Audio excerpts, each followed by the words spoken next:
Hello, Sir JP! Kumusta po? Radvan Toys Raymond here. So, ito sir, unboxing and testing natin sir yung unit na order nyo. The WE Glock 34 Gen 4 Airsoft Cast Blowback Pistol. Okay, so yan sir. We have the manual. And we have the unit with the magazine. We have the two back straps. And we have the pins. Okay? So, ayan. Ito naman. So, ito ang unit. Okay. Removing the magazine. Okay. Kampas na pala yung chrono natin from testing a while ago. Okay, patayin muna. Ayan, sir. Glock 34, Gen 4. Ayan, actually, may nakasulat si Gen 4. Kasi pag ito malapad, Gen 4, Gen 5 din pagkakanyan. Ito, nakasulat Gen 4. Ayan. Okay, yan. Ported slide. Okay? So, yan.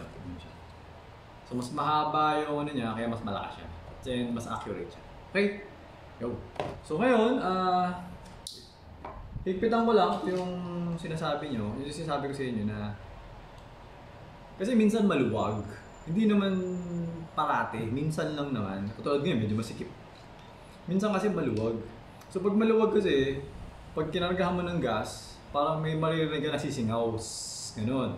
Ngayon, minsan naman, pag maluwag, pag kinargahan mo ng gas, hindi naman siya sumingaw.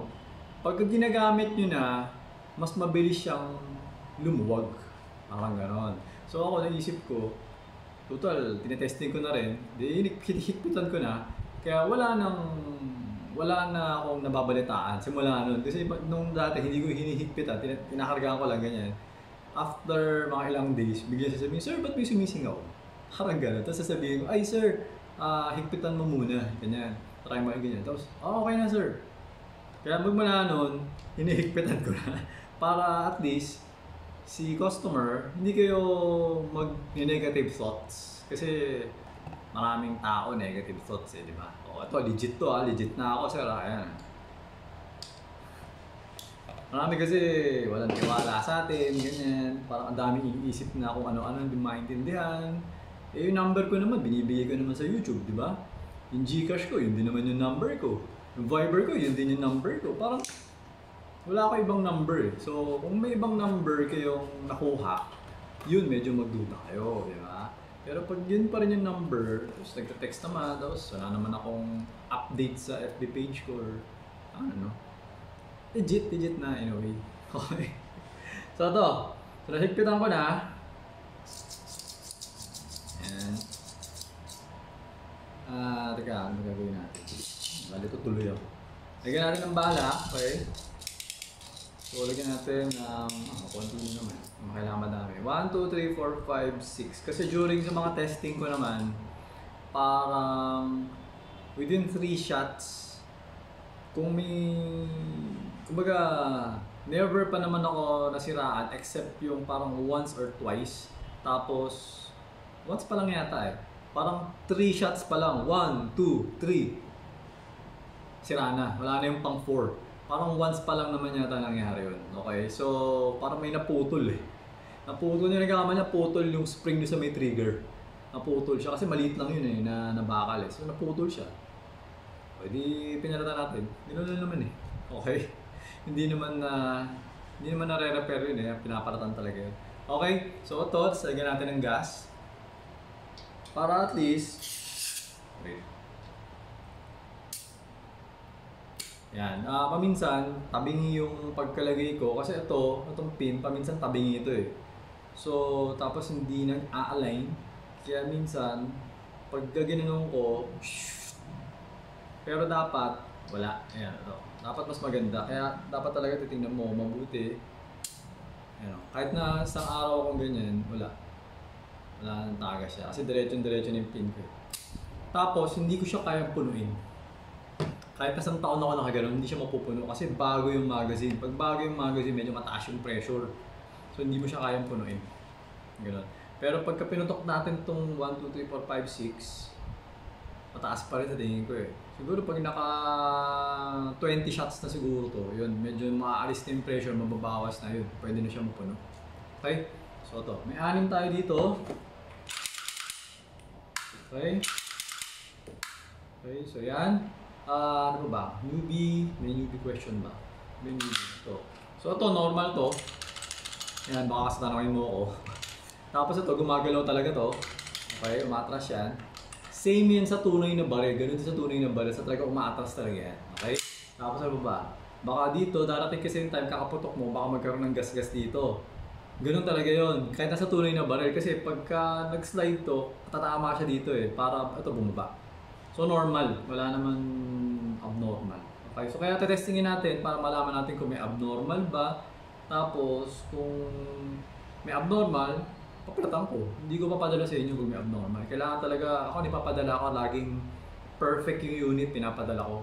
Kapag medyo abnormal, hindi ko pinapadala. Kumukuha ko ng bagong unit kay supplier. Ganun. Tapos, tetestingin ko ulit. Tapos, tsaka ko ulit. Okay, ganun. Customer din ako eh. Gusto ko, pag ako may binili, syempre gusto ko masaya ako. Ganun din ako sa mga customer ko. Gusto ko masaya din kayo. Okay?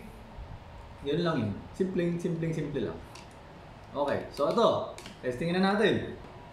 Always remember to keep your trigger finger out. Make sure that the muzzle is always pointed at a safe direction. Okay, always practice safe gun handling. Alright? Tapos pag binabaril mo pala siya, kailangan naka-upright. Hindi pa pwede nakaganon.